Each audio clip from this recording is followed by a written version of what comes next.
बिस्मिल्लाहिर्रहमानिर्रहीम। नाज़रीन, ऐसी वीडियो क्लिप में आपको ये बताया जाता है कि क्लाइमेट चेंज के नतीजे में जो ज़मीन की ज़रख़ेज़ी ख़राब हो रही है, इसे बरकरार रखने के लिए, बहाल रखने के लिए कौन सी खादें बेहतर हैं। एक तो बड़ा पूरा शेड्यूल है ना इसके लिए कि इसमें नामियाती मादा ऐड किया जाए, तो वो बड़ी लंबी चौड़ी बात है। वो पहले उसके ऊपर वीडियो भी की है, लेकिन इस वीडियो क्लिप में मैंने ये अर्ज़ करना है कि क्लाइमेट चेंज के नतीजे में गर्मी की शिद्दत और दरानियों में चूँकि इजाफा हो चुका है, ऐसे शदीद मौसमी हालात में ज़मीनी ज़रख़ेज़ी और नामियाती मादा जो है ना वो बर्बाद हो जाता है।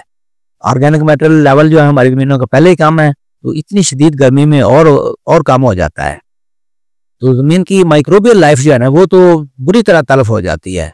रवायती खादों की जो अफादियत है ना वो तो कम हो जाती है। DAP यूरिया तो भी डालते हैं, लगती नहीं है, क्योंकि फिर यह है कि माइक्रो ऑर्गेनिज्म को इंटैक्ट रखने के लिए, इनको जिंदा रखने के लिए नामियाती मादा या ह्यूमिक एसिड का इस्तेमाल जो है ना ये ज़रूरी हो चुका है।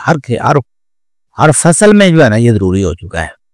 तो ऐसे सीवियर मौसमी हालात का मुकाबला करने के लिए हमारी मार्केट में जो है ना ऑर्गेनिक और तेज़ाबी pH वाली खादें, ऐसी खुराकी अज़दा मौजूद हैं, लेकिन वो इतने महंगे हैं कि आम काश्तकारों की पहुंच से बाहर हैं।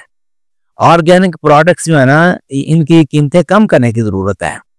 ऐसे ऑर्गेनिक और तेज़ाबी जो कंडीशनर कह लें, इनको खादें कह लें, तो इनको ठंडी खादें कहा जा सकता है। ह्यूमिक एसिड है, आर्जीवेट है, स्वात एग्रो की प्रोडक्ट है, अल्ट्रासोल की जितनी प्रोडक्ट्स हैं मैंने देखा है कि वो तेज़ाबी नोयत की हैं।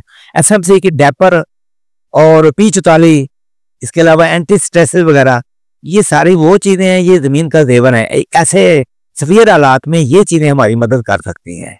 ऐसे गर्म और खुश्क मौसम में ज़मीन में एंटी स्ट्रेस जो है ना ये फ्लड करने, किसी भी फसल में एंटी स्ट्रेस फ्लड करने और क्वांटस सैलिसिलिक एसिड या इस किस्म की जो स्ट्रेस का मुकाबला, शदीद गर्मी का मुकाबला करने के लिए इनकी स्प्रे करने के सिवा कोई चारा नजर नहीं आ रहा।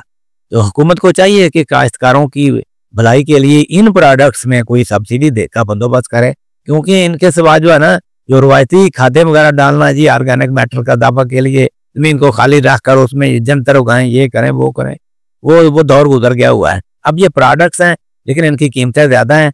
अगर हुकूमत बिजली के मनसूबों के ऊपर इतना पैसा ज़ाया करने की बजाय, अपने बंदों को नवाजने की बजाय वो ज़मींदार को नवाजने की कोई तरकीब कर दे तो ये बहुत बड़ी मेहरबानी होगी। अब जो पैसा बाहर से आ रहा है वो भी क्लाइमेट चेंज के हवाले से ही इसी में यूज़ करना है। फेक प्रोजेक्ट्स में ज़ाया करने की बजाय काश्तकारों को ये खादें जो है ना ये सस्ती करवा के, खासतौर पर आर्जीवेट जो है इसकी कीमत जो है ना ये कम करवा के हमारे खेतों में डलवाने की ऐसी तदबीर करें, तो इसको मंगवा कर जो इसका वसी पैमाने पर आर्जीवेट का इस्तेमाल करके जो हमारी ज़मीनों की जो गिरती हुई हेल्थ है इसको बचाया जा सकता है।